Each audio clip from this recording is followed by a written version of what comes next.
Bonjour tout le monde. La confiance et le corps. C'est quelque chose dont j'aimerais vous parler.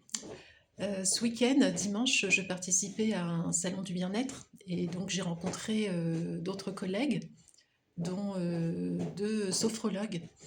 Et on a eu de très beaux échanges où on a été amené justement à un moment à aborder la notion de confiance en soi, aussi bien nous, personnellement, en tant que professionnels, dans notre évolution personnelle et professionnelle, etc., mais aussi par rapport à ce qu'on observe et ce qu'on constate lorsque l'on accompagne des personnes. Et on échangeait du coup avec l'une de mes collègues sur nos différentes approches.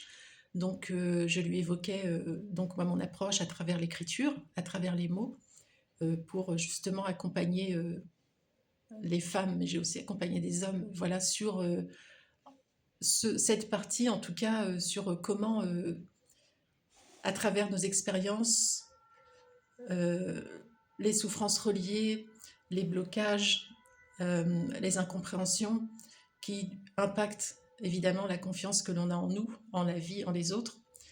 Comment moi j'utilise donc l'écriture, les mots, la parole pour amener les personnes à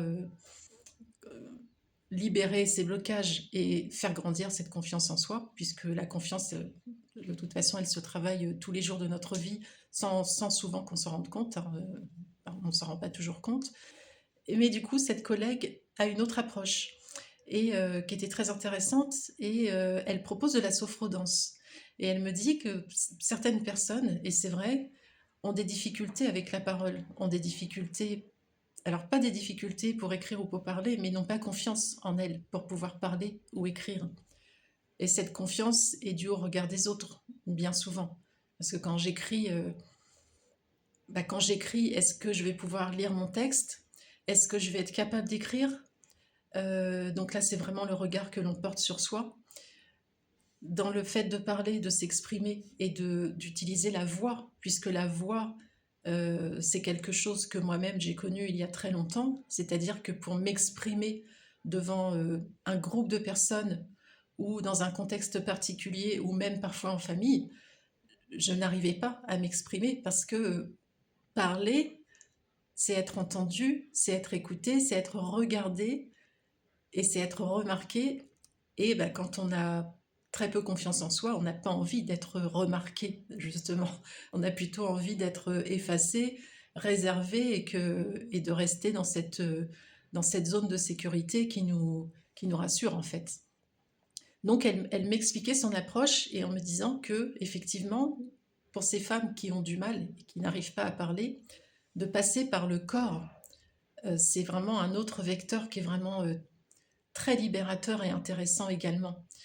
Parce que lorsque l'on danse, lorsque l'on s'exprime par le corps sur le son, il se passe aussi des choses vraiment très fortes et qui libèrent quelque part, à travers cette libération corporelle, des mouvements, des gestes, dans un groupe de personnes où les autres aussi sont présentes, où il n'y a pas de jugement, pas de regard justement sur l'autre, mais où tout s'exprime par le corps. Le fait d'être dans cette expression, petit à petit, va commencer à avoir un impact et comment dire, il y a quelque chose qui va commencer à se mettre en mouvement justement au niveau de la voix, au niveau de l'expression, d'oser commencer à dire. Et elle me disait qu'elle remarque de toute façon les évolutions chez certaines personnes, même euh, dans la façon de se tenir, justement d'oser plus, commencer à oser plus parler, à oser plus être en communication avec l'autre, à oser plus s'ouvrir finalement à l'autre en confiance. Parce que c'est oser s'ouvrir à l'autre, mais en confiance, bien sûr. Quand on est dans la confiance, voilà, là ce serait pas le sujet, on n'en parlerait même pas, mais voilà, quand on manque de confiance, voilà, le passage, l'approche d'un accompagnement par des mouvements corporels peut être aussi très intéressante et justement très libératrice et